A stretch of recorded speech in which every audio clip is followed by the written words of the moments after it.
जय हिंद दोस्तों। आप देश के किसी भी कोना के रहने वाले हैं, लेकिन दिल्ली में आप रहते हैं तो आपके लिए बहुत बड़ी खुशखबरी है। चाहे आप मजदूरी करते हैं, किसी कंपनी में काम करते हैं, किसी फैक्ट्री में काम करते हैं, या फिर ऑटो चलाते हैं, किसी कंस्ट्रक्शन साइट पे काम करते हैं, कुछ भी काम करते हैं, चाहे सब्जी बेचते हैं, ठेला लगाते हैं, चाय की दुकान है, पान की दुकान है, सबके लिए एक बहुत बड़ी खुशखबरी है कि दिल्ली सरकार ने क्या किया है कि आपके लिए 3-4 योजना का लॉन्च किया है। लगभग 4 योजना जो तत्काल लॉन्च किया गया है, जो बहुत ही फायदेमंद है। इसे आप पूरा जरूर देखें। सबसे पहले मैं आपको बता दूं, महिला सम्मान योजना। मतलब कोई भी अगर महिला है, ये नहीं किसी बुजुर्ग को या फिर कोई अधेड़ उम्र की महिला है उसके लिए, ये सभी के लिए। अगर 18 वर्ष से ज्यादा जिस महिला का एज है, उसको पर महीने 2100 रुपया दिया जाएगा सरकार की तरफ से। इसके रजिस्ट्रेशन शुरू हो चुका है। कोई भी महिला अगर 18 वर्ष से ज्यादा एज है, अधिकतम एज की कोई सीमा नहीं है। हर घर में, चाहे घर में आपके घर में 2 महिला है, 3 महिला है, 4 महिला है, सबको 2100 रुपया महीना दिया जाएगा। दूसरा, संजीवनी योजना। संजीवनी योजना क्या है? संजीवनी योजना ये है कि 60 साल से ज्यादा उम्र के जिसके घर में भी, चाहे वो अमीर हो, गरीब हो, उसके इनकम से कोई मतलब नहीं है। चाहे जितना पैसा वाला हो या फिर जितना गरीब हो, कोई मतलब नहीं है। 60 साल से उम्र का ज्यादा का बुजुर्ग आपके घर में है, चाहे वो महिला हो, पुरुष हो, कोई भी हो, उसका इलाज फ्री ऑफ कॉस्ट किया जाएगा सरकार की तरफ से। किसी भी हॉस्पिटल में चले जाइए, किसी भी सरकारी हॉस्पिटल या किसी भी प्राइवेट हॉस्पिटल, सरकारी में तो होता ही है लेकिन प्राइवेट में भी फ्री होगा। इसके लिए आप सरकारी हॉस्पिटल में जाएंगे और वहाँ पे जब सीट खाली नहीं होगा, जगह खाली नहीं होगा, या फिर आपको अच्छे इलाज की ज़रूरत होगी, तो वहाँ से एक पर्ची लिख के बना के दे देगा डॉक्टर, और उस पर्ची के आधार पर आप क्या करेंगे, प्राइवेट हॉस्पिटल में इलाज करा पाएंगे, और यह फ्री ऑफ कॉस्ट होगा। इसका वहन सरकार करेगी, पैसा सरकार देगी।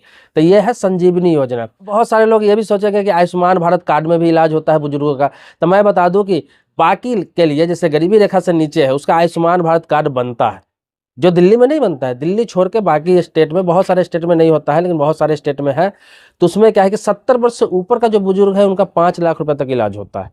लेकिन जो गरीबी रेखा से नीचे है, उनका भी 5 लाख रुपए तक इलाज होता है, लेकिन बीच का जो व्यक्ति है, उसका किसी प्रकार का कोई लाभ नहीं मिलता है। तो इसमें क्या है कि किसी भी अमीर हो, गरीब हो, उससे मतलब नहीं है। एज सिर्फ 60 से ऊपर होना चाहिए, उसका फ्री ऑफ कॉस्ट इलाज होगा। और कोई लिमिट नहीं है, 5 लाख, 7 लाख, 10 लाख, ऐसा कोई लिमिट नहीं है। चाहे वो 50 लाख रुपया ही क्यों न लगे, सरकार उसका फ्री ऑफ कॉस्ट इलाज कराएगी।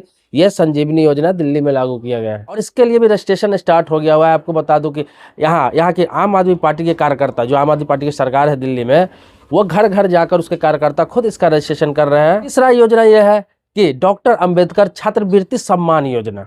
इस योजना के तहत क्या है कि जितने भी दलित वर्ग के स्टूडेंट हैं, मतलब दलित वर्ग के जितने भी स्टूडेंट हैं, वो हायर एजुकेशन लेना चाहते हैं या फिर किसी जॉब का तैयारी करना चाहते हैं, किसी सरकारी नौकरी का तैयारी कर रहे हैं, इसके लिए उनको पूरा का पूरा स्कॉलरशिप दिया जाएगा और सरकार की तरफ से संपूर्ण मदद किया जाएगा। चौथा योजना आपको बता दूं कि कोई भी ऑटो ड्राइवर जो ऑटो चलाता है, उसका 10 लाख रुपया तक का एक्सीडेंटल इंश्योरेंस सरकार की तरफ से फ्री दिया गया है। तो ये 4 योजना अभी फिलहाल में जो सरकार की तरफ से घोषणा किया गया है, कुछ इस पर काम हो भी चुका है। आपको बता दूं, जैसे कि संजीवनी योजना का रजिस्ट्रेशन स्टार्ट हो चुका है, महिला सम्मान योजना का रजिस्ट्रेशन स्टार्ट हो चुका है, डॉक्टर अंबेडकर छात्रवृत्ति सम्मान योजना का रजिस्ट्रेशन स्टार्ट हो चुका है, ऑटो ड्राइवर का जो इंश्योरेंस मिलेगा 10 लाख रुपया का, वो भी स्टार्ट हो चुका है। मतलब सारे पे काम स्टार्ट हो चुका है। फरवरी 2025 में विधानसभा का चुनाव है। अगर फिर से आम आदमी पार्टी की सरकार बनती है दिल्ली में, तो ये सारे योजना का लाभ लोगों को मिलेगा। अब आपको बता दूं इसके लिए क्या क्या डॉक्यूमेंट्स की जरूरत है और क्या क्या क्राइटेरिया है। इसका लाभ उठाने के लिए आपके पास दिल्ली का आईडी होना चाहिए, दिल्ली का एड्रेस होना चाहिए, फिर आप इस योजना का लाभ उठा सकते हैं। वैसे देश का आप किसी भी कोना के रहने वाले हैं, उससे मतलब नहीं है। आपका अगर दिल्ली में निवास है या फिर आप प्रॉपर तरीके से दिल्ली में रहते हैं, आप दिल्ली में बसे हुए हैं, दिल्ली का आईडी बनवा चुके हैं आप, तो फिर इस योजना का लाभ आपको मिलेगा। क्योंकि दिल्ली का पहचान पत्र अगर आपके पास है तो आप दिल्ली के ही वासी माने जाएंगे। ये नहीं कि आप बिहार के रहने वाले हैं, बंगाल के रहने वाले हैं, यूपी के रहने वाले हैं या फिर उत्तराखंड के रहने वाले हैं, कहीं के भी रहने वाले हैं तो आपको लाभ नहीं मिलेगा, ऐसी बात नहीं है। आप दिल्ली में रह रहे हैं अगर अस्थायी तरीके से, तो आपको लाभ मिलेगा ही मिलेगा। क्योंकि दिल्ली सरकार का योजना है, इसलिए दिल्ली वासियों के लिए है। और दिल्ली वासी में वो सभी आ जाते हैं जो यहाँ का वोटर है, चाहे वो रहने वाले कहीं का भी है, देश के किसी भी स्टेट का है, उससे कोई फर्क नहीं पड़ता है। तो दोस्तों, दिल्ली में रहने वाले के लिए एक बहुत बड़ा अपडेट है और बहुत बड़े फायदे का चीज़ है। तो कोई भी सरकारी योजना आता है देश में किसी भी स्टेट का, चाहे पूरे देश के लिए, मैं आपको अपडेट देने का प्रयास करता हूँ, आपको जानकारी देता हूँ, आपको अवेयर करता हूँ, आपको जागरूक करता हूँ। इसी कड़ी में ये भी एक अपडेट था, एक जानकारी थी। अगर आप इसका लाभ उठाना चाहते हैं, आप पात्र हैं, तो इसका लाभ उठा सकते हैं। दोस्तों, आप जानते ही हैं कि आप जो कमेंट करते हैं, आपके कमेंट पर भी वीडियो मैं बनाता हूँ।